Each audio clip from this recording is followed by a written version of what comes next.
Tout d'abord, parlons du Vieux-Québec, un quartier chargé d'histoire qui se divise en la Haute-Ville et la Basse-Ville. La Haute-Ville est dominée par le majestueux château Frontenac, emblème de la ville et offrant une vue imprenable sur le fleuve Saint-Laurent. En contrebas, la Basse-Ville charme avec ses ruelles pavées, notamment la pittoresque rue du Petit-Champlain, considérée comme l'une des plus belles rues d'Amérique du Nord. Le fleuve Saint-Laurent joue un rôle clé dans la géographie de Québec. Son cours majestueux offre des panoramas spectaculaires et permet des activités nautiques variées, comme les croisières vers l'île d'Orléans.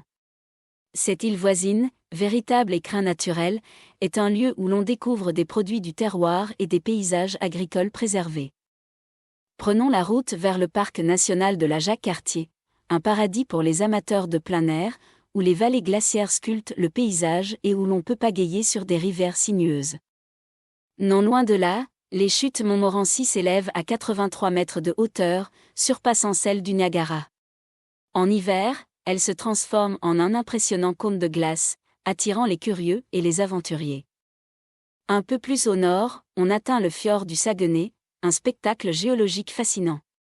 Ce bras de mer entouré de falaises vertigineuses est l'un des rares fjords habités au monde et un haut lieu d'observation des belugas.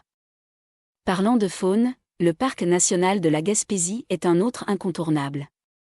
C'est ici que l'on peut croiser les emblématiques caribous des montagnes et admirer le mont Jacques-Cartier, le deuxième plus haut sommet du Québec. Ensuite, dirigeons-nous vers la ville de Montréal. Commençons par le Vieux-Montréal. Ici, les rues pavées et les bâtiments historiques rappellent l'époque coloniale française. La place Jacques-Cartier, animée par des artistes de rue et des terrasses, est un incontournable.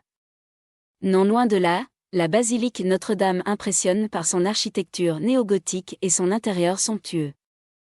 Puis, il y a le Mont-Royal, la colline qui a donné son nom à la ville. Véritable poumon vert, il offre des sentiers boisés et un belvédère avec une vue imprenable sur le centre-ville. Les habitants viennent s'y ressourcer, pique-niquer ou faire du patin en hiver. Parlant de nature, Montréal est aussi une ville d'eau. Avec le canal de la Chine, autrefois un axe industriel majeur, aujourd'hui un lieu prisé pour le vélo et le kayak, elle montre comment l'histoire et la modernité coexistent harmonieusement.